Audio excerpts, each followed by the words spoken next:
The story of the Annunciation by Angel Gabriel to Virgin Mary, that she was to be the mother of the Messiah, embodies two virtues of Mary: humility and obedience. Today, on the fourth day of the preparation for the feast, I invite you to reflect on obedience.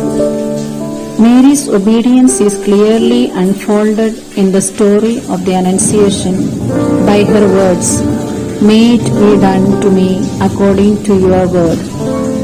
This obedience of Mary is the antidote for Eve's disobedience, by which original sin was born. Obedience is embodied in Mary as she melts to the will of God. Her free will is thus the will of God, given in complete surrender. Let us uncover His message and follow Mary's example of obedience.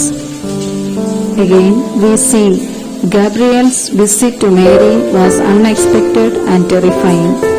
But despite of her fear and confusion, Mary didn't run from the situation. Instead, she listened with enough composure to understand the announcement. Then she asked a simple question: "How can this be?"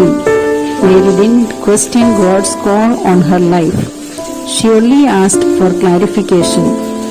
Once the angel answered that question, she yielded herself totally to God's plan. She calmly trusted that if this was God's plan for her, it must be the best plan. This tells us something of Mary's relationship with God. Her faith was obviously deep enough for her to offer herself as a willing servant.